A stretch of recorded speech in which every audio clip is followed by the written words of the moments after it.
Hey guys, so welcome to Headspace Hangout. Today we have a guest all the way in America, a friend of mine that I used to play soccer with, very good player, disciplined, and a great man on as well as also field. So I'd like to welcome Sergio. Welcome, bud. Hey guys, thank you, man. Thanks for having me. I'm excited to be here. I'm excited to catch up with you and chat a bit. I appreciate that, brother. So, like I always say, let's dive into it. I think if you could just tell us a bit about your background and for me, your unique profession. Let's say the words. I think Sure. that's the words. What is your unique profession? Sure. Well, as you know, I was born and raised in Johannesburg, South Africa. I was in South Africa from birth all the way up until age 20. I played soccer from like the age of 3. Throughout my whole life, I dabbled in other things. Like I did a bit of karate, I did a bit of cricket and track and stuff like that. But I like can't see soccer was always. you. I can't see you playing cricket, but only Ah, soccer. my nickname was Zondeki, boss. Oh, sorry, bro. Oh, sorry. I was a fast bowler. I was everything, bro. So yeah, I dabbled a bit of everything, but soccer was always like the constant. Like was my first love. When I was 9, one of my friends talked me into joining sporting, and that's for me. That's where like the whole journey began. I joined sporting. I didn't even know what foot I used. I was kicking with my right foot, and then it was just like someone's like, "Yo, try with the other foot." Like kicking my left, and I was like, "This light bulb went off in my head." And then yeah, so I was at Sporting for a year. I made the move to Balfour. So Balfour Park was more of like an academy type vibe where we train like every day. We'd have like Arsenal academy coaches come and train us. We had like Dutch legend Ruud Gullit come and have clinics with us, and so it was a lot of like a big emphasis on development of like the individual player. And then yeah, so that kind of got me thinking more of like, yo, I could actually do this for a living one day. And then what kind of got me into physical therapy or just like the love of rehab and performance was when I was like 11 or 12, I had my first like significant injury that needed physical therapy. So it was a PT office there by the Glen. I remember like yesterday, bro. It was like, it was like I went into that place and I just walked in. There were pictures of like Olympians on the wall. I'm like, oh wow, this is really cool. And then when I went into the back, there was like a turf and like exercise equipment. I'm like, damn, this is not like a regular clinic, like this is like really cool. And then it was just like always, it was fascinating to me that these people was like, so you telling me you can heal me with your hands and just with your knowledge of the body, you can help me get back to Yeah. playing. And I was like, yeah. I was like, wow, that's fascinating. So that day I walked out of that place thinking like, if I don't become a professional soccer player, like I could see myself doing physical therapy. Oh So wow. from the age of 13, I already had a pretty good idea. I had soccer was plan A, physical therapy was plan B. So yeah, so moving fast forward to like high school. When I was in high school, I got signed by Wits, the reserves. And then from then I was like, hey, I'm gonna do soccer. Like my parents weren't keen on the idea. Yeah. My dad's like, you can't make a living using your body. It's not feasible. Like it's not nothing is promised. There's no stability. And I was like, okay, give me 1 year. So I got to matric. After matric, I was like, hey, I want to do soccer. Just give me 1 year. My dad even typed up a contract for me. I signed the contract. 12 months of soccer. After that, I go back to school. Wow. So I signed that contract, and this was like towards the end of matric, just before matric exams. And then started playing at Wits, ended up playing for like a year and a half, a little bit like that. And then we had a meeting with Coach Paradise, our coach over there. And he's like, I yeah, I think you'll be remember ready. I remember Coach Paradise. Yeah, so Coach Paradise. So we had a meeting with him the one day. And he's like, yeah, I think you'll be ready for first team in like within a year or so. So in my head, I'm just like, okay, we're doing this. And by that time, we're already getting paid to play. So I'm already have this like, I'm already like, I'm a soccer player. Like I'm a soccer player. All I need now is just to sign a contract to say I played Yeah. first team. That was the only thing there. So yeah, and because of that, in high school, I didn't really apply myself. I was like, bruh, this is wasting time. I should be training. I should do Me this. too. Da, da, da, da, da. So in my mind, I was like, okay, if I sign for Wits, I could go to university and study physical therapy and play at the same time. But because I didn't apply myself in high school, my math and physics grades weren't good enough to get into the physical therapy program. Wow. So plan B for education was biomechanics because it was really close to physical therapy. It dealt with like human movement and mechanics. I've always had an eye for like human movement, like just even playing soccer. Like I would take a ball and like just kick against the wall for hours. Like I'd watch players like David Beckham, who's like, okay, what does he do with his arms? What part of the foot does he kick the ball with? And I'd just go and like practice and copy him. And then as I got older, I started watching other players in my position. Like I don't know if you know Alexander Kolarov. He used to play for Man City. He was like a Okay. left back. This guy could cross a ball like nothing on earth, bro. Like he could put the ball anywhere from any position. So I'd watch him all the time and just like, okay, how does this man kick a ball? And then I just practice and just watch his body and how his arms moved and where he placed his foot and things like that. So I've always like been in a way analyzing movement without even knowing it. Yeah. With all my money I get from my parents and even from this, like I'd buy Men's Health. I had a subscription to Men's Health magazine just because I was like interested in like I read all the articles, all the workouts, just like figure out like how does this stuff like work? Like what is high performance? And then yeah, so while on that road of training to be a soccer player and also like being interested in rehab, I had lots of injuries on the way. And now knowing what I know, a lot of my injuries were due to overuse because there wasn't really any sort of like structured strength training back then for like soccer players. Like you play your sport, that's it. Like when you go into the gym, you do bodybuilder type exercises, you do squats, you do bench press, you do stuff like that. But it wasn't like anything geared to help you be a better soccer player. You just exercise because you thought that is what you should be doing. So in this whole time of going to PT and playing, like I started to get this idea in my head of like, yo, there's something missing here. Because even when we go to PT, like I'd go to PT for a sprained hamstring, then I come back, then I'll tear my hip flexor. I was like, yo, bro, like what the heck type of thing. And so in my studies at school, one of the classes I took was injury prevention and the management of athletic injuries. So it was one of the physical therapy classes. And in that class, we learned about how like the body heals, like the healing process of the body. And then when during that class, I took that class, and then one of my other majors was kinesiology and biomechanics. And then so let me just backtrack a little bit. So in sport and exercise science, the study, so like in college, we study a bit of everything. So we do psychology, we do nutrition, we do biomechanics, we do exercise physiology. So like how the body responds to exercise. We do biomechanics, we do sport performance. So all these things are like all grouped together. So in a span of 4 years, we do a little bit of each thing. And then at the end, you choose what you want to specialize in. So my specialty was going to be physical therapy. So I did all of my clinicals and stuff in the PT office. And then, yeah, because my goal is like get my degree, come back home, become a physical therapist for soccer players. But then when I was here, I realized that like PTs don't actually do a whole lot. Like their hands are tied because of insurance companies. So in America, the healthcare system is based on like what your insurance is willing to pay. So for example, someone would come in with an ACL tear. So an ACL recovery takes about 11 to 12 months, but they only have enough money in the insurance for 6 months, let's say. And usually in the beginning of your rehab process, you need to be at the PT three times a week. So you're gonna run out of those sessions really quickly. And that doesn't help the person. And so the PT is kind of like, okay, all I can do is 12 sessions with you. So let's just get you moving type of thing. And PTs also, because they work under a hospital, they have to schedule, there's like 12 patients a day. So it's all in like 45-minute blocks.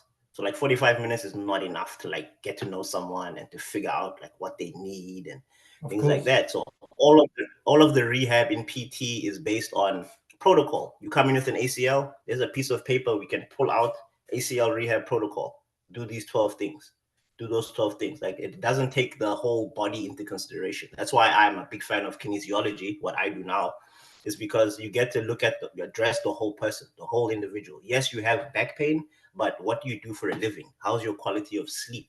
How are you sitting? Like, what's your stress levels like? Because all of those things tell you a lot about the person. Because typically, like your body responds to everything outside. Like we get all this sensory information, and your body is just responding appropriately.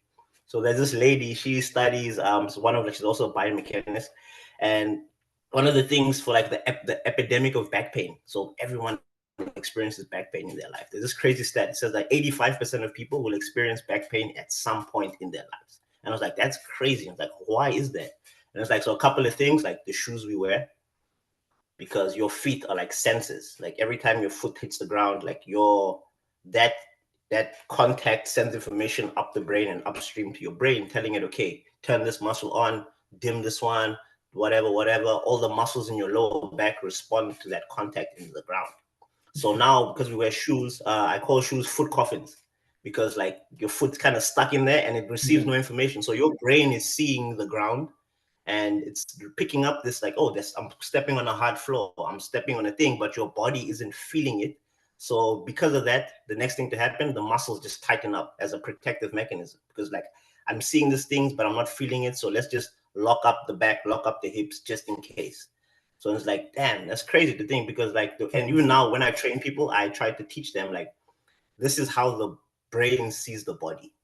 A lot of time in exercise, we just think of the muscle and the exercise. It's like we don't think about like, hey, how is the body picking this up? So one of the things in kinesiology, what makes it so, it's much broader. Like one of the questions was, how does it differ from physical therapy and sports science?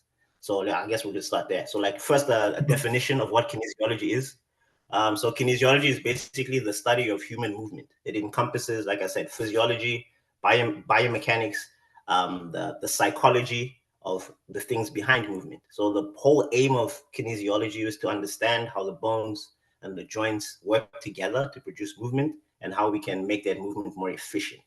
So how it differs from physical therapy in that is that physical therapy mainly deals with diagnosing and treating injury based off disease or illness. So physical therapy in its scope is a lot, I'd say, smaller, because you come in with a torn ACL. My job is to just to fix that structure, the ACL. But everything else is not my concern right now until your ACL is out of pain. Until you come back to me, it's like, my ACL is torn, fix your ACL, then you come back 12 months later, my back is hurt, right? So like me, my thing is like, why even get to that point? Like the whole point of this profession is to help people not to need doctors. Like I give you enough information about your own body so that you can make decisions and that you can like self-organize in order to do things. And sports science, the main difference with sports science is sports science deals mainly with the improvement of athletic abilities. All they care about is like, are you performing at your best? So they take a bunch of tests before to see, okay, this is like a bleep test, for example, and all those preseason testing we do. So that's just to get a baseline of where we at. Now they're using GPS monitoring on players, like they wear those little sports bras and they run around. So that's just to see how much ground they cover and how hard they're working. So they monitor their internal workload, because by knowing someone's internal workload, you can make adjustments in their training schedule so that overuse injuries don't kick in. Because back in the day, all of our injuries were due to overuse because our workload wasn't managed at all. Like we would train 5 times a day, we would do all these things, and our bodies would just break down because of it. So it's 100%, but you hit the nail on the head there. I think looking back to Bidvest Wits days, I remember training 2 hours in the morning, going to lunch, doing a bit of school, doing 4 to 6 training again, have dinner, shower, and then some of the guys would go up to the gym, and I would be in the room tired from the 4 hours of training, but feel guilty that I'm not gymming with them. So I would go gym, and like you say, it's just train, train, train, lose weight, muscle, not thinking that instead of actually gymming, you should be for an hour stretching, doing yoga, meditating, relaxing the body. That was never in my mind, even to this day. Like I think about going for a run. I don't stretch before I run. I know I should. When I get back, I've got a pain here, I've got a pain there. Why? Because I want to run for an hour, but the preparation, I think a lot of us are guilty of doing it. And that's why when I heard your profession, I thought, yes, it is different from the headspace where I'm at. But at the end of the day, I want to branch out and kind of link everything together, meaning this is more than just depression, anxiety, overthinking. Yeah. You know, your profession can prevent someone getting a leg injury, which causes them not to go outside, not to exercise, cause them to fall into depression, fall into anxiety, things like that. So I think like getting you on here really does help because it broadens the scope of what my goal for this channel is. So again, thank you for being on here. Yeah. Let And me know. Yeah. even to that point, like regular consistent strength training like releases endorphins. So endorphins are like your feel good chemicals. So this like it significantly reduces like symptoms of anxiety, depression. Like there's this thing, like there's this connection between your brain and your body. So whenever you start to move your body, like your brain gets a change of emotion. So Einstein used to call emotion energy in motion. That's how he defined emotions. So there's this cool study where they took people with depression and they gave them Botox injections. And then, so these Botox injections in their face actually reduced their levels of depression because they couldn't physically make those expressions of I'm sad. They couldn't frown. All they could do was like smile. Yeah. So just that the muscles in your face, so like there's things like power poses, for example. When you sit up tall and stuff like that, that sends a signal to your brain saying, okay, like something is happening. We need to like turn certain things on, certain things off. Whereas when you kind of slouch like this, you're sending another signal to the brain saying, okay, like for example, mouth breathing. So slouching and like breathing like this, like sighing, for example, that sends it's a sympathetic activity. So it's telling your brain something's happening. Get ready for something. And the way our brains work, like it can't make the difference between something that's real and something that's just like imagined, because it all gets processed in the same part of the brain. So if, let's say, example, a bear is chasing you or you just got cut off in traffic, that feeling that you get, like to your brain, is the same thing. Yeah. So with like talking about depression and anxiety, one thing that I've used in my own life and help with my clients is like just teaching them how to breathe. Like breathing is one of these things that we take for granted just because we do it all the time, but we don't like really realize like there's certain ways that you can breathe to improve your or enhance your cognition, like your focus, and also to relax your nervous system. So things like deep, slow breathing, like that really like calms you down. Like I worked with football players in high school, so high school football players. So these guys, so we just tried an experiment with them because in 2020 I got really into like breathing and like how does this breathing stuff like actually affect us? Yeah. And then so we got like the O linemen, so the big boys in front, and their job is literally just to tackle and break people. So these guys are very like always amped up, always like go ready to go. And then like even in the locker room, they'll be blaring music super loud and just like literally smashing their heads against the wall just to get ready. So we were like, okay, let's try something instead of doing all of that stuff, because that's also it's a very you getting your nervous system like really amped up and stuff like that. So like let's try something different. So for 6 weeks we took them, and before games we teach them how to do this like breathing technique. So they call it pranayama, which is like 4-second inhale, 7-second hold, 8-second exhale. So we started off with like 5 minutes of that with like drums playing in the back, just any sort of music just to get them to calm down. So we started doing that. And then so we did that for like 4 sessions. And then one of the first thing the coach noticed in the games is that the boys didn't give away stupid penalties, like for grabbing or whatever. So they were way more just like dialed in on what was in front of them. Yeah, they were more focused, right? Because all they did was take all that nervous energy and they channel it into something productive. Whereas whenever we have the loud music blaring, like yes, it's good to get your heart rate up, but like a lot of time we're just burning off energy that we could use in the game. So by the time they get to the game, they exhausted just because they were jumping around in the locker room and doing nonsense. Well, now they focusing in the locker room, just really also in that process, we'd have them like we do breath holds and just teach them, because when you hold your breath, you're training what's called executive function. So it's like the front part of your brain lights up, because I take a couple of breaths and I hold my breath. So my brain after a few seconds is going to be like, yo, Sergio, why aren't you breathing? I need air. I need air. I need air. But in actuality, you don't actually need air. Like you teaching your brain to do more with less. So by teaching them how to train this executive function, so now when they're on the field and something happens, they can give themselves a moment to like before reacting. So now they can think about what they're about to do, then do it. Whereas in a sport field, everything is chaotic. You don't really have that. Everything is just raw emotion and feeling and da da da da. So us teaching these kids how to just like control their breathing so they can use it for after the game. We down-regulate the nervous system by doing breathing again. Before the game, we up-regulate the nervous system by doing certain breathing techniques. And this kind of just helps them modulate their nervous system. So they're not going like up and down, up and down, up and down all the time. They're more on like an even keel. And if they do need a little bit more energy, they do like, it's called Wim Hof breathing, where you hyper ventilate. So it's kind of like, and then you hold, and then that kind of just floods your nervous system and your blood with oxygen.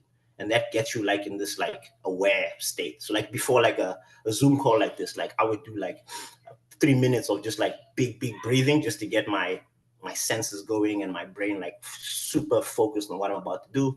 And then before bed, for example, I'll do a 4-7-8 or a 4-8. So like a short inhale with a long exhale, because that exhale tells your nervous system to turn down, whereas an inhale tells your nervous system to turn up. So all these things just from using breath. That's why I wish like this stuff was taught in schools, because this is what physical education is, like teaching you how to live in your body. Like imagine if we learned how to breathe in school. So that like before an exam, we can literally just like do a couple of breaths to calm down, take the test. But our schools teach us how to be stressed. They make us stressed so that when we become adults, we just have no awareness in our bodies. I worked with a 14-year-old girl. So these kids doing this, like they learn about themselves too. Like there was this kid in class, like he had no idea he had anxiety until we taught him the breathing stuff. Because something I'd say to them is like throughout the day, just pay attention to how you're breathing. Are you breathing in your mouth, in and out your mouth? Are you breathing in your nose? Like how fast is your breathing? Can you hear yourself breathing? Because all of these little things are signs of over breathing, or they're sign of dysfunctional breathing. So a lot of these kids would like listen to me say this, and one of them was actually like in class the one day, and it's like, "Yo, coach, I felt this, like I was breathing really heavy." And I was like, "What were you doing?" He was like, he was about to take a test, so he was getting like super anxious up. His hands were starting to sweat, and then he's like, I started doing the breathing thing, and like, yo, it calmed me down. There was another kid, he was about to be in a fight, and then he was really getting down, taking his bag off, doing his thing, and then before he started, because I teach them to do it like this, so also like feeling, so inhale, exhale, inhale, exhale. Just do that for a couple of rounds until you feel yourself, and then he's like, I didn't feel the need to fight this kid anymore. I was like, why? In himself, like this is a 14-year-old boy just coming to this place in his mind. Is like, why do I need to do this? And he picked his bag up and he walked away. And I was like, so these kids are like literally learning how to control their emotions, because the thing with stress is always going to be in our life. So the best thing we can do is learn how to manage the stress. So breathing is one of the like biggest things in my life that has like really showed me like, yo, you can actually leverage a lot of these emotions and these feelings and use them to your advantage. So like breathing is like is a superpower for us human beings. I fully agree, but and I think I wouldn't have said that I agree with you 8, 9 years ago, but I believe and I know that since my diagnosis, what happens with me is, your bone marrow, for example, turns on when you need to make red blood cells, right? When you have enough red blood cells that your body has enough oxygen, it turns off. Mine stays on constantly, so I have constant and too many red blood cells. So oxygen, it actually gets like thick blood. So like Yeah, since the diagnosis, like I feel that sometimes I get out of breath or I get more anxious or my blood pressure is higher because my blood's thicker and I don't have enough oxygen. My heart's pumping harder. So talking about breathing work, sorry to go off topic, I feel that since that, like I've watched one or two people actually telling about breathing, and I don't think people take that as serious as it could be. Like even like you said, your breathing before this, I was the same. Like just simple breath in and out, close your eyes, think about saying it. Just so many different situations. With stress, with anger, especially when I get angry and irritated. It's really hard with kids. I know you can relate. Like the stress and different type of anger that I get sometimes, not because of my daughter, but because of my emotion or my reaction sure. to something that's out of my control. It's just like, just try to breathe. Because if I'm not breathing, then something in my brain is triggering, and I don't know what that is. But once I start breathing and getting enough oxygen, my perspective is completely Changes. different. I'm more relaxed. It's actually crazy. So Yeah, what you described breathing. right now is Yeah. So so breathing is the one thing that we can do that literally connects your brain and your body. Like that's the one thing we do. Like all these other things, yes, maybe, but breathing is the one thing that's like scientifically proven to literally like take you out of your body, and or put another way, take you out of your mind and into your body. Because they mm, say your mind is a powerful servant but a horrible master. Because I don't know, when I first started meditating, there was this app called Headspace, and that kind of taught me about mm, like, okay, meditation, sitting still, like what is meditation. So one of the things I got from that thing that kind of stuck with me to this day is like, whenever you have thoughts. So cool thing about our brain is that we tend to have 85% of the same thoughts every single day. Every day the same thoughts kind of just go on and on in our heads. And so what we tend to do as human beings is we ruminate. So let's say, for example, I wake up in the morning, I'm driving, and someone cuts me off in traffic or whatever. So this happens at 6 a.m. So now for the whole day, I'm just like, someone cut me off this morning. And Yes. you Yes. carry that with you. And that's just like something we do as human beings. Well, we don't have to. Like, it's just one of those things where in your brain, that feeling lasts for 90 seconds. So the chemical reaction is 90 seconds long. After 90 seconds, it's done. Because we have this long-term memory, we remember it and we hold on to it. So me just learning that, understanding that, this is only 90 seconds. It's like, okay, it's done. Carry on. One of the, what's his name? It's like a Wall Street guy. Man, I keep forgetting this guy's name, but it'll come to Warren me. But he's Buffett? like, if you Warren Buffett, yes, Warren Buffett. Warren Buffett has a cool like analogy or a quote. He's like, if you have $1 million in the bank and someone comes to you and steals $10, like, are you gonna be mad? Like, no, you still Yes, have I so am. much Why? Why am I gonna be angry? That you know what I mean? Why that's me, unfortunately. It's hard to let go. yeah. But Yeah, man. everything you said, but is like it's really informative. Like I even feel relaxed, but like it's weird to say, but like it's so many things that like puts into perspective, Bruce. So like it's really excited to chat to you about this, bro. It's It a was very good also topic. all the stuff is very intuitive too. Like there's this thing called like your body's intelligence. So like I'm a big fan of evolutionary biology, which is like essentially just like how our bodies were designed and how they like were made to move. So my mother is from Botswana, so her people are the Khoisan. Like my mother's people are Khoi, so they are the. So what's interesting to me is like, these guys are like they still have hunter-gatherer tribes, and they still live the way that we used to live, like as human So beings. They yes. still live like that. So I was like, okay, what makes them like? Because none of these guys, none of them get arthritis, none of them get cavities, none of them get back pain. I was like, what are they doing? And it's like one of the things they found that they do is that these guys, so stress levels in their society are very low. Like they work, so they wake up in the morning, they they go and they hunter, they gather, they walk around, they use their bodies a lot, and if anything, they rest more than we do. So like in the modern day, like we work a lot, but we work with this. Like we rely on our intellect to do things, whereas they rely on their physical body to do things. Like they have to walk, they have to run, they have to throw, they have to climb things. So they're using their bodies all the time. When they're resting on the floor.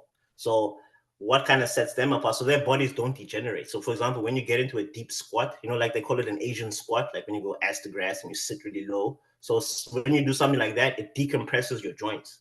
So like the brain has these mechanisms put in place to like keep your body fresh and alive for a long time. So a deep squat decompresses your ankles, decompresses your knees, decompresses your lower back, and it helps you with digestion because everything kind of comes in here. So all your organs get smooshed together like this. And then when you breathe in there, like it just moves things around. It helps you with digestion. Think of like in Europe, like in Asia, like when they like use the toilet, they have like a chair underneath, so it puts their legs up. So that again, they're squatting, and then all the stuff is like the body knows so much more than like we do about it. And like Wow. the more we kind of like go back and look at like, how were these guys living? What were they doing? That's different now. So the difference now is we sit in chairs. So there's this mad stat that says the average American person is seated, so in a chair at 90 degrees for about 13 hours a day. So where the problem comes in there is every time we sit in a chair, the entire weight of your upper body gets put into like the most vulnerable part of your back, L1, so L3, 4, 5. And that's where most of like the back issues are, L3, 4, 5. So we sit and we kind of like slump in this, and we slump because this is the most energy efficient way of sitting. Like to sit up like this, like you have to use more energy, and our bodies are designed to save energy as much as possible. So it's always going to choose the path of least resistance, which is this. So imagine being in this position for hours on end, and then having to get up. And so the crazy thing with that 13 hours, so in the morning, we sit down at our table, eat breakfast, get into the car, sit, drive to work, get to work, we sit, we do our work. We lunch, we probably don't even leave the desk. We just sit at the desk, eat your lunch. Work, get back into the car, drive home, probably an hour, 45-minute drive, get home, eat dinner, seated. After dinner, jump on the couch, sit again, watch TV, go to bed. So literally your hips, our hips and our spine, they never move out of that 90 degrees. And then to make it worse, we go to the gym. What do? We squat. What's a squat? We go to 90 degrees. Bench press, just everything in front of you. So a lot of people, like the people I work with, so I see so many people who like do their shoulders just from doing that, reaching behind them or turning their neck, because now we have all the cameras in the car. You don't have to look behind you to do reverse. Like you just look at the camera. So all of these things go unused. So that principle of use it or lose it in the body, it's so true, because things we don't use, your body's like, okay, why save it? Why maintain this if it's not being used? So let's just get rid of it so we can put more energy to the things we use more often. Like whatever you're doing right now with your body, you're getting better at. Like I have friends who are chiropractors, and it blew my mind when they told me this. Like in school, in first year, they teach them how to sit in a chair. And I'm like, damn, that's crazy to think about. Like no one's ever been taught how to sit in a chair. Like my son now is 3 years old, and I watch how he sits, because like for me, when he was born, I'm like, okay, now I've got the blueprint. Now I can see like, okay, like human development, movement. Like so I'm always watching him. Mold him. Yeah, yeah. So I'm always, so if anything, he's molding me, because I try to do the things he does, because I'm like, he hasn't been pre-programmed to sit in chairs. So when I worked in Pittsburgh, I coached soccer we do strength and conditioning for soccer players. So the youngest kids I'd get were 5-year-olds, and the oldest I'd get was 17-year-olds. So I got to see the whole spectrum. And the one thing that was super interesting to me was that the 5-year-olds, they all moved really well. Like they could like touch their toes, blah, blah, blah. And then by the time they were 7 and 8, they started to like go backwards. Like these kids were super stiff. And I was like, what changed? They started going to school. In school, they're sitting down for 6 hours a day. They have 15 minutes outside. And then they go home, they sit down to do homework. And then they just kind of like just fall into this pattern. Man. And then that carries on up until they're 17, 18. And so their bodies, we're just making these kids kind of just like stiffen up. So watching my son sit, like my son never sits in a chair like this. He seldom just sits down. Like he's always got like one leg up. He's always like this. Like he's always like moving around in the chair. I'm like, damn, that's because in his body, like sitting down is not natural. It's not a natural thing to sit for so long. Like your body is like designed to move. There's this woman, she studied astronauts from NASA, and she learned from them. So she put electrodes on their legs, and she said after 20 minutes of sitting, the electrical charge to their muscles in the legs started dimming, started going down. That's why people get like, but like my legs are going dead or going to sleep. So all that means is that all the blood is like leaving that area and going to other places. So one of the things, like ever since the pandemic, I started doing this. Like all my clients who are stiff, whatever, I'm like, yo, spend time on the floor, like sit on the floor. Like, yes, it's going to be uncomfortable at first, put pillows around you, because you sitting on the floor, I call it passive fitness, because you have to be in different positions. So different muscles are being stretched, different muscles are being lengthened. And because it's uncomfortable, you're not going to sit in one position for a long time. You have to move around. Kind of like how back in the day, chairs used to be made of wood and like super uncomfortable, because the point of that was like, they don't want people to sit for a long time. They want you to sit for a while to rest, like earn your rest, and then carry on and do things. So like, I think it was like 100 years ago, physical therapy was the most taught subject in school. Like they taught kids about posture and this stuff and stuff like that. But then come the Industrial Revolution, there's like, okay, we need like more people doing math. We need more science. We need more this. So physical therapy, physical education kind of took a back seat and stopped being used. But now then the result of that is like, now we just have people who are just like, they don't know how to inhabit their bodies. Like they kind of just victim to the things that happen to them, and they feel like they don't have control. Like you see so many old people walking around and they kind of like slouch like this because gravity is always pushing us down. So look at animals. Animals, they know how to work with gravity. So one of the things I teach people is like, when we're moving, like it's not just about the exercise, it's about your body. Like the main constraint we have is your physical body. So if you don't have enough space in your hip to squat, you're not going to get the benefit from that squat. So what you first need to do is build a hip and then do the squat. So a lot of the things I do with clients is mobility. So I'd say that's my main speciality, or like the thing I'm most interested in is mobility. So essentially mobility is just like the active control that you have over your body. So there's two different, so flexibility is like how much you can be moved. So me taking my arm here, that's my flexibility. Whereas me pulling my arm here myself, that's my mobility.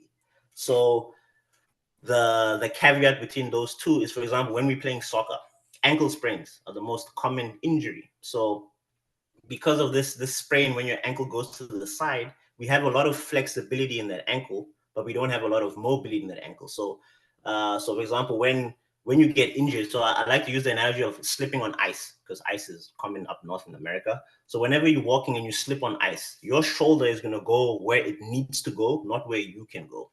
So if I can only reach my arm back here, that's how much active mobility I have. But if I fall, my shoulder's going to go all the way back here, and that's where something kind of breaks. So in my training with people, I teach them the outer limits of their range of motion. So I get them really comfortable with moving their whole joint.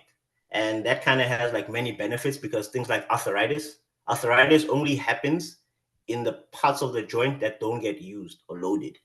So it's kind of like, I tell people, it's like brushing, it's like flossing your teeth. Like you floss your teeth every night, you can floss your joints to keep them healthy and keep them moving for a lifetime. So that's So, like one of the main things I teach people. Yeah. sorry, mate. So I wanted to ask, what what would your clientele be, for example? So I have an injury. I should be coming to you before an injury, after the injury, or what kind of clientele, or after this, hopefully this will open a lot of people's eyes because it's opened up mine, Yeah. to be honest with you. Mm. I would come to you when in my life. So in my opinion, an ounce of prevention is better than a cure. So 100%. I see people like the whole spectrum, like people who, so a lot of like guys I work with. So like one of like my main clients right now is a guy who was in an accident, and he was like an explosion. So he was burnt, and he was like in a coma for like 8 months. So while he was in his coma, his hip started to degenerate or die, and he was diagnosed with avascular necrosis, which means just like the bone in his hip is just like it's attached to his pelvis, and that bone is dying. So they told him he's 34 years old. They said, when you're 40, you're gonna need a hip replacement. So he's already at the point where it's like, okay, the thing's already happened. And then he comes to me, and we're working together, and we're trying to restore as much function as we can. So it's not to say that he won't eventually need a replacement, but right now, when he gets checked by his doctor, it's like, looking good. You've got another 5 years in this hip. You've got another 6 years in this hip. So we're just buying time. So if something like that has happened, but like I say, one of the reasons why I got into this profession was because as a PT, my mind was like, I want to help heal people. I want to help make them better. I want to help facilitate their healing. But then when I started doing like strength and conditioning and all these other things, I'm like, yo, I can actually intervene before people get hurt, so that they don't have to go to PT, so that they don't have to go to the doctor. So I would say the best time to see someone like me is before things become a problem. So the one thing I make people aware of is their blind spots. So like one of the things we do is like, so every time I see someone, the first thing we do is an assessment. So I take you through a movement analysis. So I look at how you move. I give you certain movements, like a physical. I call it a physical, because when you go to a doctor, there's nothing physical about that physical. They take your blood pressure, It's they take your blood, terrible. they ask you a few questions. Terrible. They do nothing physical. So I ask you to move your body. I was like, okay, how does your shoulder move? How does your neck move? So based off of that, together we can see, okay, so notice how your shoulder on this side doesn't move like this side. So that place where you struggle to move, that's the place where you're most likely to get injured. So in your program, we're going to make sure that we really address that side of the shoulder. If someone has an injury, so also one of the stats that are crazy is like the biggest risk factor for an injury is a previous injury. So if you sprained your ankle once, the chances of you spraining that ankle again go up like by 4. If you've done your knee, the chances of you spraining the other knee within a year go up exponentially. So like, okay, so I get a big so a lot of my intake forms are like, there's lots of like notes, and because I ask a lot of questions because I want to get a full picture. Because without a full picture, you can't actually help the person in front of you. So I get a full history breakdown. So tell me about every single injury you've ever had or that you can remember. Because the thing with our bodies and your nervous system, they keep score. Anything happens, any trauma, it keeps score. Any injury, it remembers. So like a lot of people, they don't actually have pain, but they apprehensive to do things because their body's like, remember the last time we tried to do that, we got hurt, let's not do that anymore. So they literally stop themselves from doing that thing. So by us getting a full history of what happened, so now we can go to those areas and kind of just re-educate the nervous system. Say, okay, this movement is okay. You can do this. Be relaxing the muscles around it, strengthening muscles around it. So yeah, so for me, like just to go back to your question, sorry, I always go on like these tangents, but like yeah, so the best. That's very informative. So I'm learning and listening. That's cool. So like yeah, so the best place to see someone like me. So like I said, I work with people after they've been injured, before they go into surgery, just to like strengthen their muscles. And even like so for example, someone will come to me with knee pain. So I'll be like, okay, so I do a local assessment. First we look at where the pain is coming from, and we just see how things are moving in there. And then we look at the joint above and below. Because a lot of times there's this cool there's a phrase, it says, in a crime, it's not the criminal who screams, it's the victim. So when looking at the body, a lot of times, not all the time, but a lot of times, where the pain isn't necessarily the cause of the pain. So a lot of things that we do, we tend to just like cover the symptom. Your knees hurt, put some ice on your knee, put a wrap on your knee, and carry on. It's like, that's a waste of time. Like, mostly look at the joint above. So most people that I've seen with knee pain, either their hip doesn't move well enough or their ankle doesn't move well enough. So the knee is taking up that motion that the hip or the ankle aren't doing.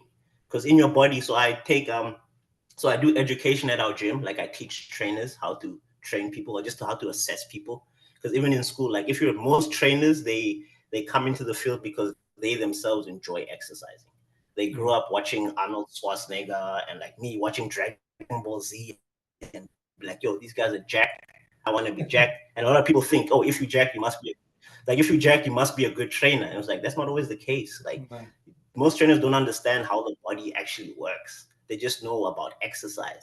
So it's like teaching people how their own body works. So now you can be like, okay, the exercise is just a tool. Like you don't have to bench press to get a big chest. Like I tell people, I can train you in a phone booth just because I understand how the body works and I know how muscles work and I know how physiology works. Like you don't have to do a bench press to get a big chest. You can do push-ups, you can do plyo, you can do so many other things.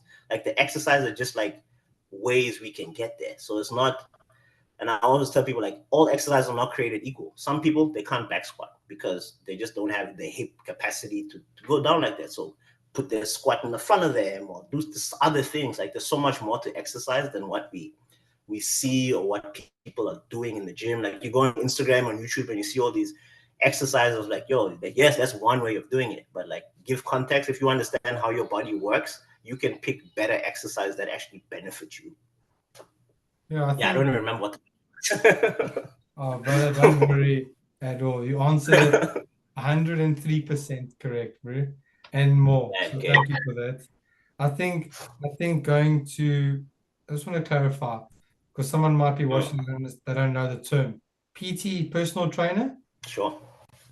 I just wanted to clarify that because at first you said it, and I'm like, "What's a PT?" Yeah, PT. Then I clicked. Yeah. So PT could be used kind of interchangeably. So PT, personal trainer, or PT, physical therapist. So Thank you. physical therapist. Yeah, they use pretty interchangeably. So usually in America it's DPT, so doctor of physical therapy, just to kind of make that distinction because they're in school for a lot longer and they can do more. Physical therapists have the ability to do hands-on techniques on you, whereas physical therapy, personal trainers, all they can do or their scope of practice is just to prescribe prescribe workouts. Like I take you through a workout, I can help you stretch afterwards, but they can give you some nutrition advice, but that's about the end of their scope of practice. So personal trainers can't diagnose, they can't necessarily treat injuries. They can do like corrective exercises. Yeah. But yeah, so that's one. So physical therapists, they treat, they diagnose, and they can put their hands on you and make a massage and things like that. That's one of the things that's also missing in like the fitness industry field, is that there's no barrier for entry, especially to be a trainer. Like anyone can be a trainer or market themselves as a trainer. You can go online, get a weekend certification and be like, I'm a trainer now. And that's where I feel like a lot of people are misled, because everyone comes into this field with like good intentions. I want to help people. I want to help people like overcome things and like just help them be better versions of themselves. But a lot of times, like, trainers are actually doing a disservice to people because they don't necessarily know what they're doing. And it takes time, it takes experience to do these things. But from the person who's looking for personal trainer, my biggest advice would like make sure that the person who's training you is qualified. So like literally ask them about their certifications. Like what certification do you have? Like what continuing education have you done? Just to make sure that you're not just like giving your money to someone who's just trying things out on you. Because at the end of the day, it's a big investment and your body is like important, you know? Yeah, I think what we all do, we tend to, if the person is strong, ripped, muscles, 8-pack, and he's a personal trainer, he must be the best or she must be the best. And I think, like you said earlier, every person is different. I can squat, but my wife might not be able to. I can do 10 push-ups, she can do 40, but different ways. I think information is key. And like you said, just make sure that you ask them the relevant questions. But I wanted to ask, hopefully it's okay. After Yeah. this podcast, would you be keen if people like sent you personal messages and just asked and had Yeah. some questions for you?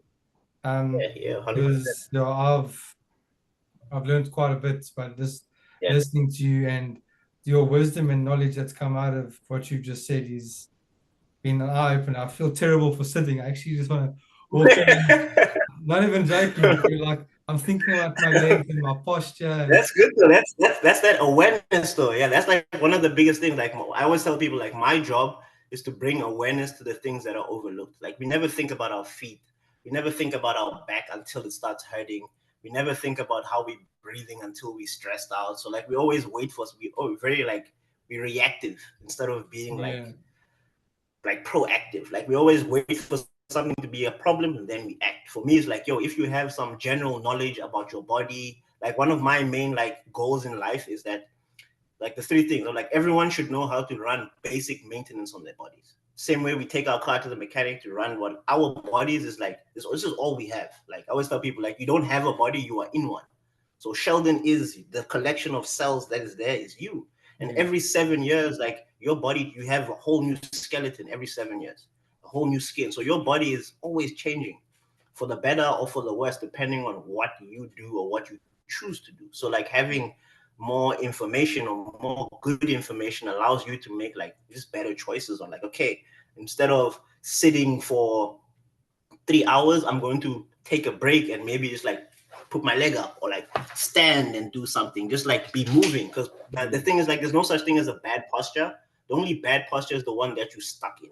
So like if you can kind of just get that, like fidgeting in your chair. When you kids, they say, "Oh, sit still." I was like, "Yo, the body is fidgeting for a it's reason because it's itching to trying get to." out. Yes, Yeah, it's trying to get out, but we say no, no, no, sit still. So we're let's teaching ourselves let's like give those kids tablets to calm down because they have ADHD and anxiety. yeah, Let's give them tablets to sit still and not move at all. sit That's still, not actually move. crazy, Yeah, man. You're blowing my madness, bro. mind, It's like man. Really blowing my mind. I tell I tell people there's no such thing as an overactive kid. There's only over passive parents. Because like I had a woman where her son was 7 years old, and at school they say they want to put him on Ritalin because he's got too much energy in class. I asked her, I was like, okay, like let's break it down. Instead of just going straight to the Ritalin, like what does he eat for breakfast? Let's start there. It's like, well, he eats cereal and Pop Tarts in the car. I'm like, okay, Oh, first of all, that's loaded with sugar. yeah. So no shit, he's and then and then it's like, okay, then he gets to school. What's the first thing they do at school? They have to sit in like their homeroom class where they have to sit for 20 minutes and listen to this lady tell them what they're gonna do today. So this kid is like in his chair, like flipping, wanting to explode. Like, okay, let's do this. Maybe change the Pop Tart, maybe give him oatmeal and like fruit. And then maybe wake up an hour early and then go to the playground before school. Like get him to run around a bit and then have him sit in class and see how that changes. And then so she tried that and like it actually worked for the kid. After school, they put him in a program. He's doing like karate and jujitsu, and like that calmed him down. So imagine if they just put this kid straight on Ritalin just because they said so without trying anything else. And it's like it's crazy how we just take people's word for things. I believe that the doctors of the future are gonna start prescribing exercise and nutrition and sleep before medicine. Whereas now the pharmaceutical companies they run everything. So it's doctors get incentivized to prescribe medicine. Yeah. Whereas look at like the Asian medical system, their doctors get paid on how little they see their patients, meaning that they're doing their job. Whereas here, the more you see your patient, the better. which is crazy, right? So it's like, yo, bro, it's like it's madness how we treat health and all these things. But for me, my biggest philosophy is like the whole point behind all of this is to teach people how not to need that stuff. Like Yeah. if you know, like, okay, if I walk for 20 minutes a day, that's good enough for my heart and for my joints. Do that. If you like drinking water, so I put like Himalayan sea salt and lime in my water because a lot of the water we drink is demineralized because by cleaning the water, they take all the good minerals out of it. So a lot of people carry these big jugs of water around, just chugging them, thinking they're being hydrated. They're not actually being hydrated because there's no minerals in that water. So something as simple as putting like a pinch of Himalayan sea salt in your water actually has like a lot more minerals in the water. So now you're actually being hydrated and things like that. So just like stuff like that is like, yo, it goes a long way in like helping you just like inhabit your body better, you know. Yeah, because I try to drink between 2.5 liters of water. I'm one of those guys that have those bottles at work, and I'm in the toilet more than anything else. And at the end of the Mm-hmm. night, I've stopped drinking water, and I feel dehydrated, and I don't Yeah. understand why. Mm-hmm. Yeah. So Uh, stuff like the salt, for example, the salt in the water helps your body hold on to that water. yeah. So it's not just flushing, get like just it just goes in and out, in and out. And again, it's one of those things where it's like if we don't know this thing, we just do it because we see influencers doing it and we hear people doing it. But like my thing is always why. Behind everything we do, there should be a why. So like that's how I kind of like get trainers and people to think differently about their movement and things like that. So like I had a guy come to me the other day. His goal is to be able to bench press 150 pounds. So I think I don't know what that is in kilograms. I've been here for too long now. It's like I was just gonna 2.2 conversion. say, you're using pounds. Come on. Yeah, bro, I've been here for 10 years. I've become Americanized. Oh, Yeah. So 100%. this guy wants to bench press 150 pounds. So I'm like, okay, let me see your push up. Man can't even do 3 push ups. I'm like, bro, No. let's start there. So like once you can rep your own body weight, then we can think about adding the weight and doing all these things. But we want to do that because it looks cool. Like even us as kids growing up, like we grew up on Arnold Schwarzenegger and like bench pressing was the thing that made you a man. Like squatting heavy made you a man. It's like that's not always the case. Like that stuff, like if you don't do it the right technique, if you don't have the body to do it correctly, like you're actually breaking your body down I faster than anything fully else. agree, bro. Mm. What what would you say has been the most challenging thing you have been through regarding an injury and how you've got through it? And has the knowledge that you know now or before helped you through that? Yeah, well, I'd definitely say my leg break when I broke my leg. So after I got released from Wits, I got a call from Highlands.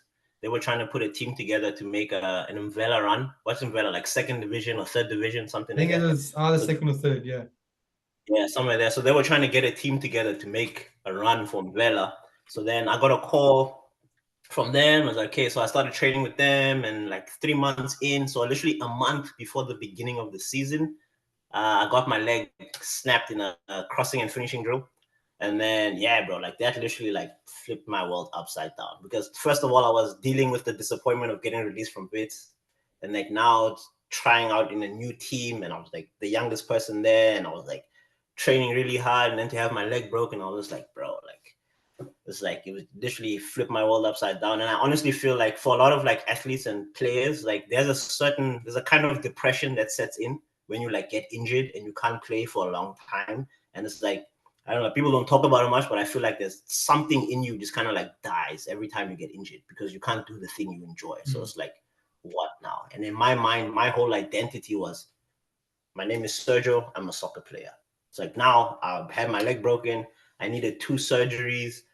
So I was in a cast for 9 months, like full on cast all the way up to my thigh for 9 months. So I would literally just like be at home and I was like literally doing nothing. I couldn't do anything. So that's when I like started like self-medicating. Like where I live in the south of Johannesburg, literally the neighbor 2 streets down the road sold weed. So like he'd always bring me on his way back from work or whatever, like drop me a little baggie and I just roll up and I just like literally just sit in my living room and get high and just not think about it. Just try to like just not Forget think about it. about it at all.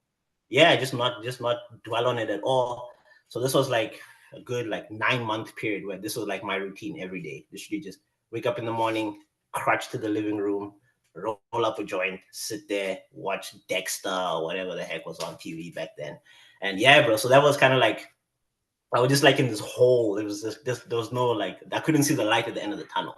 But then as soon as the cast came off and I got a boot on and I could like see my knee and everything, I was like, okay, like there's something's happening now. Like I felt a little bit more hopeful. And for me, I've always been like a very like process oriented person. Like I just love the process. So like once the boot came off, I could start physical therapy and like my mind, when I know what I'm doing and I know why I'm doing it, like it's very easy for me to be motivated or self-motivated. Like I never need anyone to say, hey, come, let's do this. Like, no, I always do everything because like I see the outcome of what I'm doing.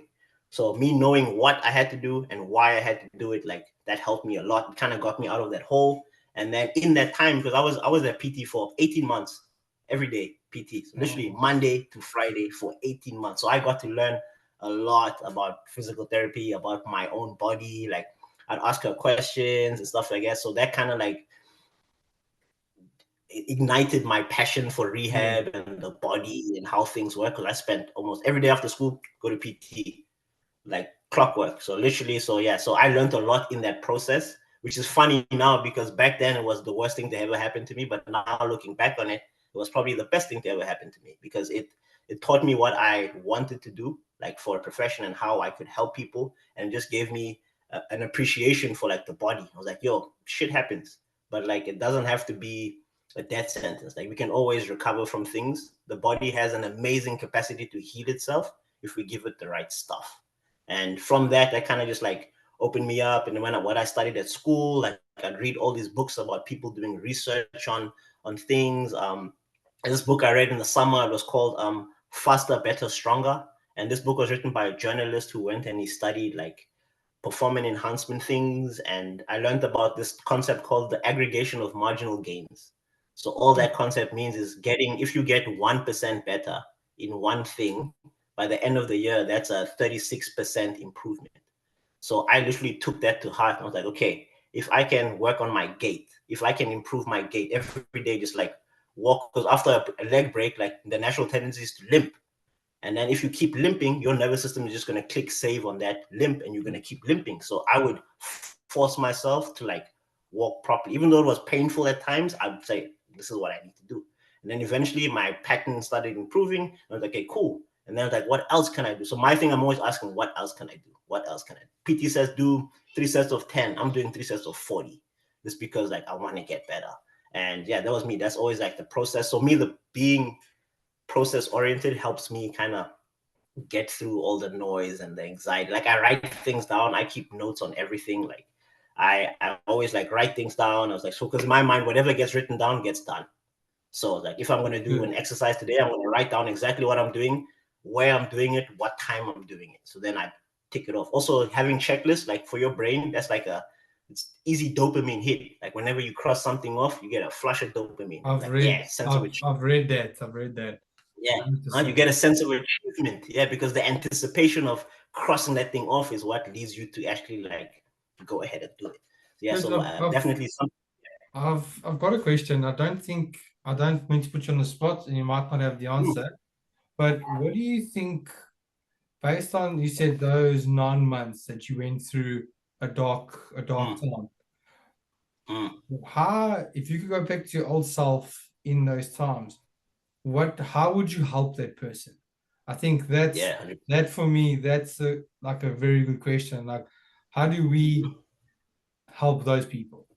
You know what I mean? That's kind of why am I doing this? Because an injury goes to depression, goes to an addiction that's either weed, either tablets. Because but I went through the exact same thing as you. Sorry to deviate, but when I was at Wits, soccer was my life. I loved soccer. Didn't focus in school because I wanted to play for Manchester United. That was my goal. I wanted to be the best goalkeeper, you know. And then I was at Wits, I think under 17, under 18. I got my hand injury where I had 3 operations, couldn't use my hand for like 7, 8 months. Doctors are like, you can't use your hand again. And then my dad passed away, and then 6, 7 months later, Like my dad was like my one supporter, so that kind of injury, that depression, and then Vits are like, Charlie not performing, cheers, goodbye. And then here he's shouldering the world with also his own addictions and depression. And then like we kind of cool, go work now, handle that. And then like one injury, how one injury or one loss or one trauma can deviate into so much other things. You know what I mean? Mm-hmm. But yeah, I think that's the million dollar question. But is how do we? Yeah. Yeah, man. You know what they say, when it rains, it pours, and that's well, one of the things why I came into this field is to be like the coach that I needed, or like to be the person that like a younger me needed. So like one of the Same things here, like how bro. I would like if I could go back in time and like just talk to like 18-year-old Sergio on the couch, I'd be like, yo, bro, it's like you could do other things. Just because your leg is broken doesn't mean you can't not train your arms. Like you can still do things. Like you can start off by opening the flipping windows and get some light in, get like vitamin D. Vitamin D is like the the happy chemical. So like just like so things like depression, people with depression and then depression, they have lower levels of vitamin D circulating in their system. So Yeah. like you just going outside and getting the sun to hit you, you just it's a free shot of vitamin D. Like there's this thing called grounding, where you just put your feet in the ground and in the soil. So like that stuff is just like you are charged because the earth is like a big battery. So you just putting your bare foot on the ground, you charging yourselves and getting this like little uptick in like energy and potential and all these things. So Yeah. first thing I tell him was like, yo, bro, get some sun, get out into the sunlight. What else do you enjoy? Because like I like other things, like I enjoy drawing and things like that. But at that time, I was like, I can't play soccer, I can't do anything. So one of the things I'd be like, okay, you can't do this now. That's just right now. Doesn't mean it's gonna be like this forever. And I feel like when you get hurt or when something happens, we're too close to it to actually see like the other side of it. Yeah. But then when you get to the other side and you look back and be like, damn, like that needed to happen for me to get here. So it's one of those things where I always look at like I'm a big, so I'm big in my faith. Like I've always been like very like I grew up in the church and things like that, and I've always like leaned on my faith a lot. But like now that I'm older, I literally believe that everything happens for a reason, and Yeah. God uses every situation and circumstance for a purpose. So I don't like to say that God has a plan for our lives, because like a plan is too like predeterministic. So like if someone dies, be like, oh, that was the plan. It's like no. God has a purpose for your life, and there's many purposes. There's one purpose. There's 10 purposes, but there's many ways to get to that purpose. Yeah. And maybe for me, being a pro soccer player for Chelsea, that's my goal. At 18, I was going to sign for Chelsea and be a left back at Chelsea Football Club. I was going to take Ashley Cole's job. That was in my mind. So for me, that might have not been like that. Maybe that was my plan, but maybe that wasn't my purpose. Maybe my purpose was to get all these injuries so that I could use my knowledge of the injuries and my knowledge of the body to help people in that same situation, just to make better decisions. So yeah, so literally how I would help myself back then was, just because you can't do the thing you enjoy now doesn't mean it's going to always be like that. Like do things that will help your body heal. Like get some good rest. What are you eating? Your nutrition is super important in helping the body heal. Like there's certain things we can do to speed up recovery. But by us like so drinking and smoking and doing all these things, it actually hinders your recovery process. Yeah. So in anything, I was standing in my own way. So like by understanding that, okay, I'm hurt right now, but how can I help my body? So that's the biggest thing for me, is like we can do certain things to actually help our bodies function better. Because barring any catastrophe like a leg break, anything like that, our bodies are meant to last us a very long time. Like I said, every 7 years you have a whole new skeleton. Like that's crazy to me. That's crazy to think about. Like Yeah. Of your course. skin, every 7 years you have a brand new meat suit. Like it's crazy. So it's like our bodies are designed to heal themselves. Our bodies are designed to adapt. So like now the leg I broke is actually stronger than the other side. Like the ankle I broke is more mobile and flexible than the one I didn't break. Just because I spent so much time healing it and working it, I didn't really focus on the other side. And also, luckily for me, it was my right side, not my left side, because I used my left foot. My right foot was just for balance, so it didn't really matter. So I could still play and do a lot of things. It was like, yeah, that stuff needed to happen, because I also just grew a better appreciation of just like the process. Like I already liked the process before, but now I'm in love with the process. And I always tell people like you have to crave the result more than you hate the work. because a lot of times, like, I don't like working out. Like, I don't like. I'd rather go play soccer or go do jujitsu or play with my kid. Like, I'd rather like going to the gym and lifting weights. Like for me now, where I'm at in life is not like I could do other things to get that same benefit. You know, like Yeah. instead of like going and lifting really heavy, I'll just go sprint and I'll get that same effect. And so it's like there's many ways to do it. And as we get older, our goals change. And being able to be adaptable in how you approach fitness and health, like is really like I feel like it's important because if you're too stuck in one way of doing things, like that's where things break. There's this cool Chinese proverb, like that which does not bend breaks. So if you can't be flexible in how you think and how you approach certain things, like you're eventually going to break. And as they say that the illiterate of the 21st century is not going to be the person who can't read and write. It's going to be those people who can't unlearn and relearn new things. So I feel like it's super important to always be learning and always trying to like just expand your knowledge on things, not just because I feel, especially your health, because your health is the one thing that you have a say in. A lot of people, they rely on their doctors to tell them how they're feeling. Like people come into the gym, think about it, as a trainer, I see people more than they see their doctors. So I actually know these people. I ask them, so how are you feeling today?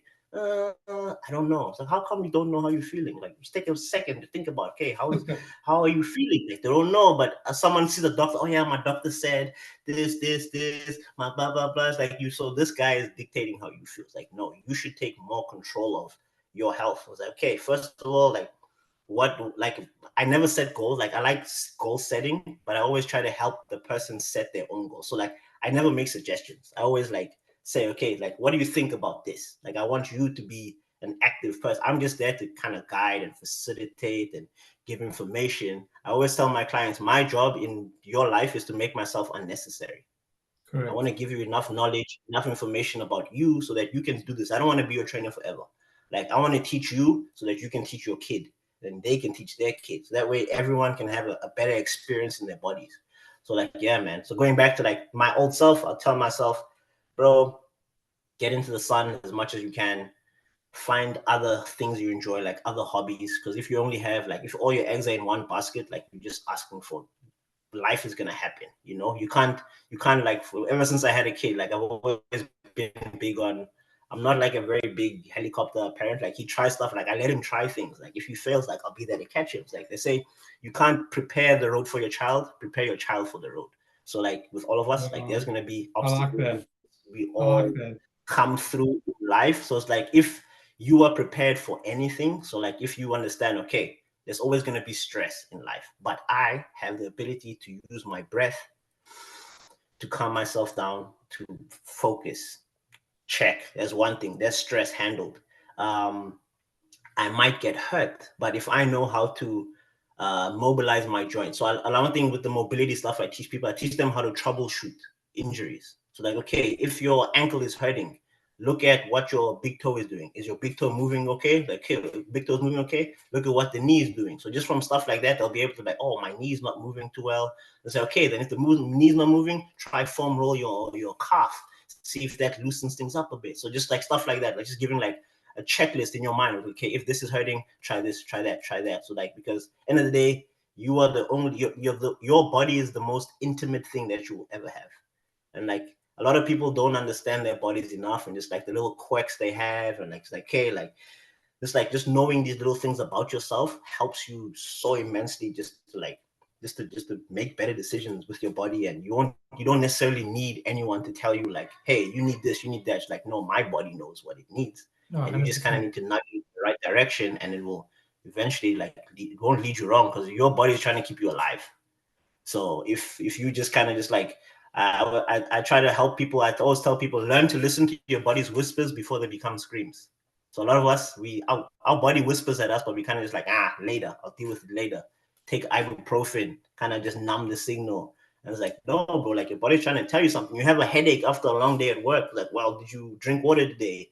Were you sitting like this on the computer? Maybe massage your neck first and drink a bit of water before going to the ibuprofen because you just again just creating this back and forth communication feedback loop with your body. So the better you understand your body, the better you understand yourself.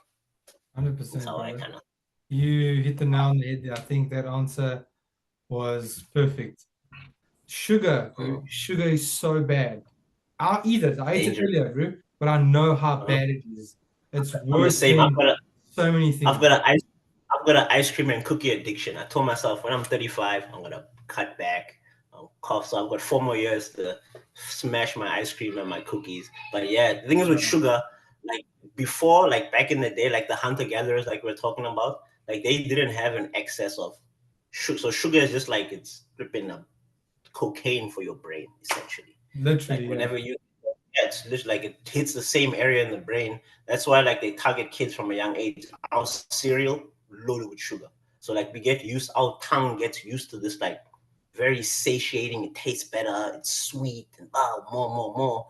And like so that's it's literally like you said, it's an addiction. And like just like and like knowing how bad it is, and just like that's the first step. Just being aware of it. A lot of people they're not aware of it, and they just smash it to no end until they get a doctor's diagnosis saying, "Hey, you actually type 2 diabetes. You might need to cut back on the sugar." So it's like Yeah. one of those things, awareness is the first step. And then like even for me, like bro, I could easily eat like 2 tubs of ice cream in a sitting. But I say, listen, like I always tell my clients, like ask me about nutrition. I just say eat like an adult. That's the advice I give them. Eat like an adult. Like you wouldn't give your kid 2 buckets of ice cream. Like no, so then don't eat 2 buckets of ice cream. So have three. So now I put ice cream in like a coffee mug, and these mugs are getting smaller and smaller each time. So It's gonna also be like I can in 4 years. It's gonna be a little shot glass. sure. Yeah. Yeah, bro. So like because I also believe that like yo, we need to like enjoy like our bodies should work for us, but we should also help it also because we know like yo like same with alcohol. Like alcohol is literally poison, and we just drink it. Like I think of in college how I used to drink alcohol, bro. I was like I don't even understand how I lived. I don't know how I did that because Man, I now don't know if how I I had to lived choose through that either. dead, bro. Like, yeah, just like it's crazy how much we put our bodies through, but they still bounce back. So like now imagine if we give our body all these like good stuff, like say cut out the alcohol, cut out the sugar, get good sleep, get regular exercise, like spend time with family. Because a lot of people think like all these like being social helps with like anxiety and Yeah. like depression. Having people around you that genuinely love you and they pour into you. Like for me, like going to church, we have a men's group. So every Saturday, every 2 Saturdays, like just the men of the church get together and we just like just chat. Like we just talk about, yeah, what do you need help with? Yeah, Like that's how's life? important. Blah blah blah. Yeah, like for men to get together, because again, men, I feel like we are taught to put on this like exterior of always be tough. You're the protector, you're the provider, but like we don't necessarily get a chance to just like just be Not vulnerable allowed. and just be like, We're not "Hey, allowed to be upset or be depressed or or be be sad. angry You know, or show you have any to emotion." be a man. What do you? Why crying? 100%. Yeah. Bro. Yeah. Like I saw this the other day. There was this little boy. I think he was like 4 years old, and he's like his dad was trying to get him to jump into the pool, and the kid was literally he's like, "Dad, I'm scared," and he's like, "Stop being a sissy. Stop crying. Big boys don't cry." And I was like, "No, bro. Like I tell my son, if you need to cry, boy, you cry. Like you need to Brother, be able to experience I'll emotions." tell you a story, and I think since my daughter's been born, it's changed everything, man. And I actually don't care if people judge me, but it is what it is. I took my daughter to daycare for the first day, dropped her off. She cried. Teacher's like, you have to walk out because they have to get used to it. My wife and I got in Mhm. the car. I cried, my man. I cried It's like hard. someone in my family died. Like it's a different love, you know what I mean? Yeah. And like the most Uh-huh. people I've spoken to, like the more men that I actually chat to, and even like you just said, we need to realize that it is okay. You know, women, I was chatting to my wife the other day, and we actually did a podcast as well, which I'll be releasing as well. But we chatted about one of the topics, and she actually hits a good point that when women or young ladies or girls in schools go through periods and hormone change, they chatted on the side and they talk about how their emotions are going to change, their moods are going to fluctuate, things like that. Why aren't men? Why aren't boys? Why aren't we chatted about our testosterone and what emotions we go through? Why is it just like ignore the boys? You know, the ADHD, Yeah. they have anger problems, da, da, da, da. You know, like there's so many things from school level, like you said earlier, just from sitting. Like there's something in the system, bro, that's nothing, it's not working.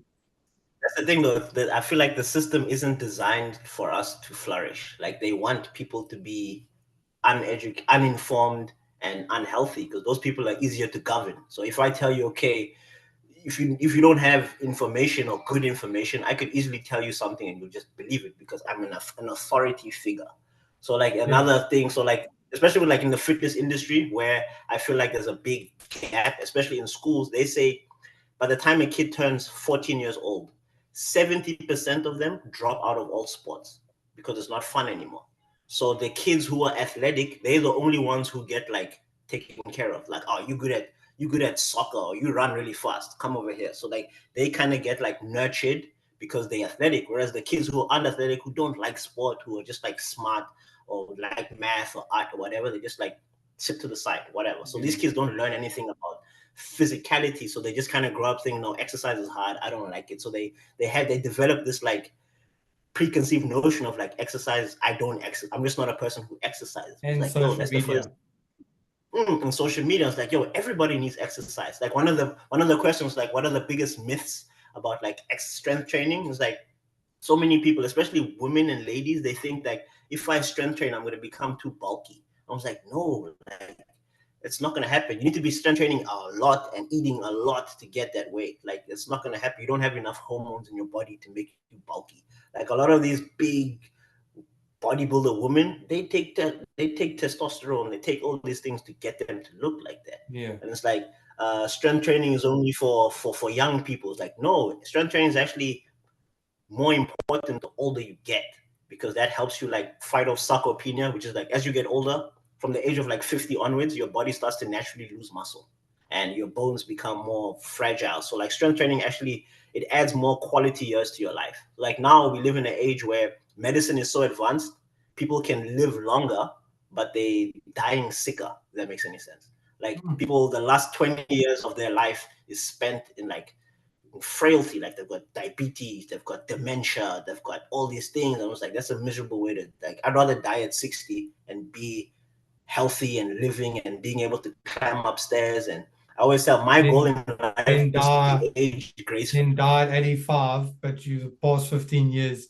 you've been fed and pushed around in a wheelchair. Yeah, it's like that's not quality of life. So like things like strength training can really help like improve your years moving on. Like someone always tells me like, man, you're always talking about strength training and training. Like there's more to life than training. I was like, yes, you're right. There is more to life than training, but training makes you better at everything else in your life. Like any physical task becomes easy. You can pick up a bag of cement and not break your back. You can walk up a flight of stairs and not being out of breath. Like all those things is like the rent you have to pay in order to like be healthy. Like I said, like your body's the goal of your body is to keep you alive, not to be healthy. So like if, for example, eating sugar is a quick energy source, and eating sugar allows you to chase down that gazelle and kill it and eat it. Your body's gonna say, "Yo, where's that sugar stuff?" Because that helped us get that thing. So it's like our goal, our bodies are always just there to help us thrive in our environment. So for health, we have to do something different. We need to like put effort towards health. And especially now day and age, they make it so difficult to be healthy and to like choose healthy behaviors. Like so many people would rather go take a pill than change their life. So one diabetes pill, there are so many other things in your body that like you have to take 3 other pills for. Yeah. Whereas if you just change your diet, exercise a little bit more, manage your stress better, everything in your body kind of benefits from that. So minus the pills. But that's way harder to do. It takes more effort and Of more course. encouragement and motivation to do those things. Whereas, I can just take this pill and this pill and this pill, and I don't have to do all that. People are always going to go this way and take the pill You because it say requires that. less work. I used to work with a guy that was a bit overweight, and not to say that I'm not, so I'm not judging you, but he used to complain every second day or every third day. He'd complain when he was walking. He hated to walk, hated to exercise, and our job required that. And he'd walk here, he'd bend over and be like, "Oh, my knee, oh, my ankle." Today I feel like arthritis here, under 40. And I just used to think to myself, like, Sheldon, if I carry on the way I'm eating and stuff, I could be like that. But also, that's 90 to 100% is what you're eating, and I'd watch him eat his lunch.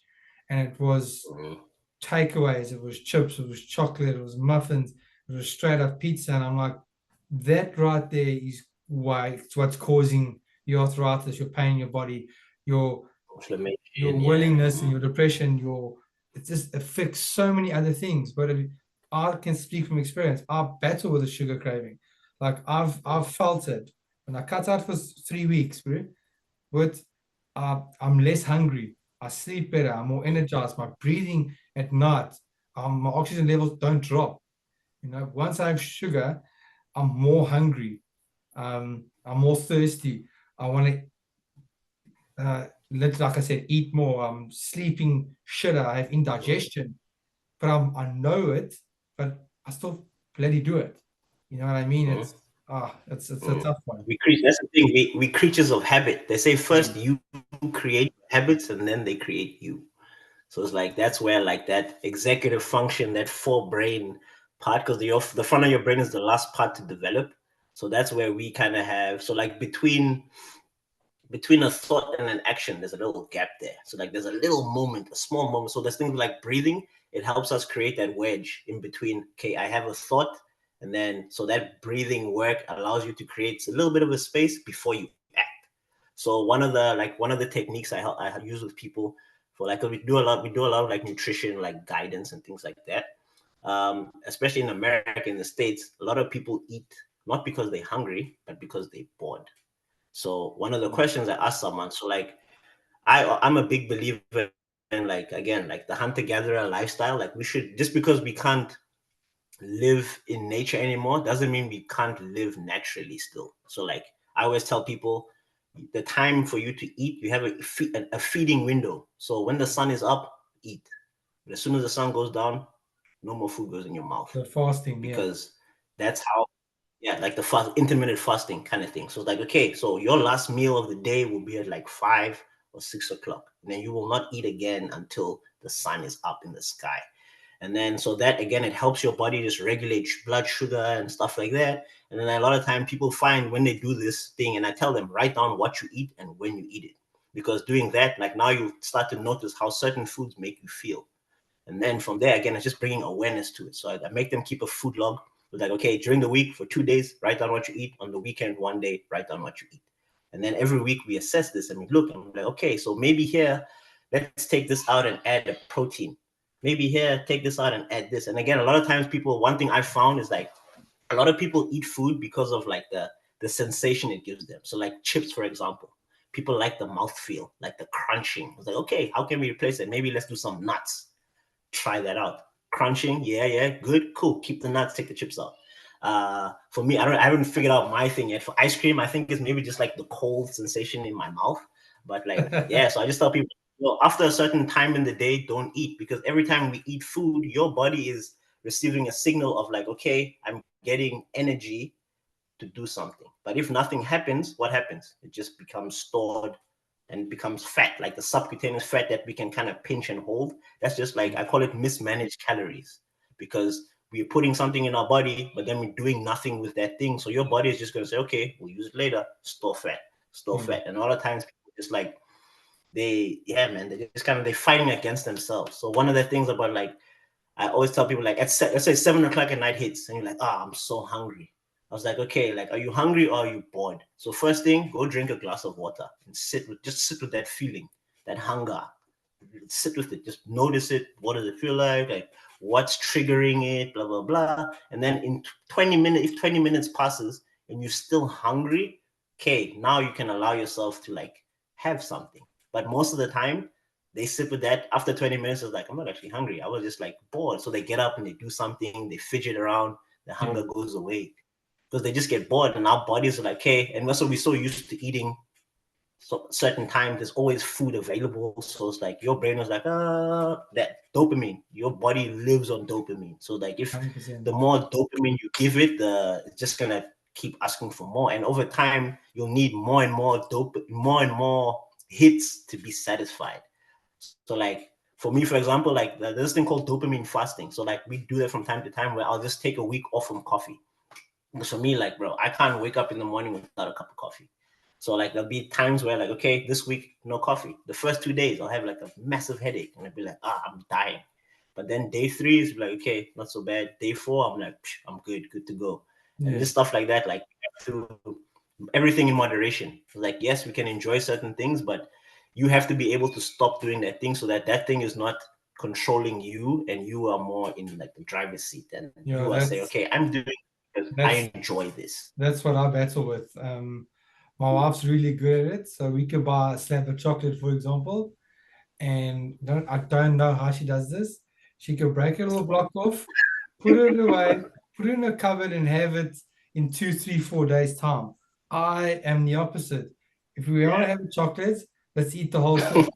So either I eat the whole thing or I just say, no, I'm not going to have one bite. That's Yeah. how I am, Mhm. unfortunately. Like Yeah. that's one of the things, hopefully, throughout this journey of this podcast, Mm. kind of learn Yeah. from someone Techniques and like strategies. you and other guests of Mm. how to approach that thought process.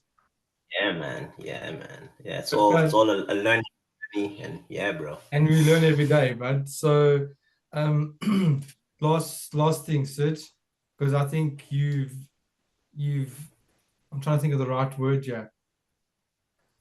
You have superseded, I think that's the right term, the questions It's a good that way. I wanted to ask you because you give me so much knowledge, but and you've actually motivated me, I think is the right word, to do better and try better and take what you said today and implement it in my life. So I do thank you for that, but I really do mean that. Dude, I'm Could honored. you Honored. could I'm you honored. say last thing I want to try implement every podcast is if you had a quote, because you've given a lot Mm. tonight, and I appreciate that. If you give a quote to someone that's to help them that's either going through anything mentally or physically right now, what would a quote or some wisdom from your experience be? Let me think. So someone going through anything tough, like what words of wisdom would I give them? I would say, like, especially with like trying to like get, I always used to say like setbacks are just so like injuries, for example. When I got injured, because I had a lot of injuries, so my mind around injuries were always like, okay, injuries are a minor setback for a major comeback. That was always like I had that written on my wall because I was Oh, I like always that. hurt. So it's like, yes, things are gonna happen in life, but if you have a why, like a good enough why. There's this guy Viktor Frankl. So he was one of the Holocaust survivors, and he wrote a really good book. It's called A Man's Search for Meaning. And in his book, he says he who has a why can survive anyhow. So Hmm. going back to your question, so like anyone who is like struggling with anything, you need to find a reason why to get better type of thing. So for example, us, we parents now, so literally everything we do is to be there for our child. I have a lot of people say, yes, I'll die for my child and all these things, and I'll say dying is easy. Will you live for your child? That takes a lot more work. That takes you to change in order for you to be around longer, to see your kid get married and have grandkids. So like you need to like take that on. And yeah, man. So it's like he who has a why can survive almost anyhow. You just need to have a plan. You need to have like a good support structure. And yeah, the main thing is having a plan. Like a lot of times, like life happens to us just because we don't like preempt things. So my thing, every time like I sit down to do something, I always say, this is what I want to do. And then it's like on the other side, I have like, okay, what are like the worst case scenarios? Like, what's the worst thing that could happen? And if I can have a plan for that, so now I'm ready. For example, if my goal was to get a 30-minute workout today, but I didn't, my kid was tough getting out the door or whatever. So, like, okay, if my kid acts up on me, maybe I'll do 10 minutes while he's at school and then 10 minutes at lunch and then 10 minutes for dinner. The goal was 30 minutes. I got Yeah. my 30 minutes. So just kind of just be flexible with your expectations. And a lot of times we have expectations that are too high. I want to lose 20 kilograms. And then it's like, okay, I'm going to start day one. I'm going to go run what's that, Comrades Marathon. I'm like, bro, you need to like, our expectation is to be more realistic and we need to give ourselves more grace. Like, give yourself, like, I like this, it's like a strength based approach. Like, I always tell people, like, you need to like, the things you are really good at, like you need to like acknowledge that and give yourself a little bit of praise for that, because like sometimes we might not have discipline in one area of our life, but we show discipline in all these other areas, and we're just like, that's a good thing. It's like we need to use that as encouragement or motivation to like add a little bit of that to this side. So like, so give yourself grace. Like we do so much in the world. Like we wear many hats. Like go to work, come home, you be a dad, you're a husband, you're a son, you're all these things. So it's like you're doing good. The fact that you're sitting here today, breathing, and like have friends, and you can say like, your people know me, like you're doing good. So like give yourself credit for everything you do well, and everything that you struggle with, like have a plan, ask for help, and just like make small goals. Like every win is an important win, and it helps build that confidence muscle. Once you have confidence, then you start to develop competence. And once you have competence, and then there's that motivation to do more. And a lot of times, like I don't like the word motivation. Like it bugs me, because like I feel like motivation is like you need like a carrot and stick type of thing. So like I believe that motivation is a result of action. So when you do something, no matter how small, and you consistently do it, eventually you're going to start to see changes. And those changes, that's going to flick something in your head where you won't even need motivation anymore. You just like, it becomes a habit. They say it takes 66 days to form a habit. Like in your brain, for neural connections to form, 66 days. That's how long it takes for your brain to actually change. Wow. So it's like, so that's how long. So every time I do something with someone, I say 90 days. Let's do 90 days, just so we're not like, I'd rather overshoot it than undershoot it type of thing. So like make it stick type of thing. So we do everything for every time someone signs up with me for training, it's a 3-month commitment. I need you for 3 months so that we can actually help the body and do these things consistently. After 3 months, it's a habit now. Go do whatever you want, because we've given the body time to get there. So yeah, man, he who has a why can make it through anyhow. So that'd be my main things. Like you just need to find out why you're doing the thing and what you're doing it for, and that will really help you like just get out of whatever hole you're in, and just move forward. Get 1% better. Yeah. I appreciate that, brother. I really appreciate your time today. My pleasure, man. Thanks for having me. I've learned a lot. I'm not even lying, and I'm sure people watching this will. So I just want to say thanks for your time today, and we'll touch base soon. Yeah, man, we'll do this again sometime. Yeah. Oh, for real, bud.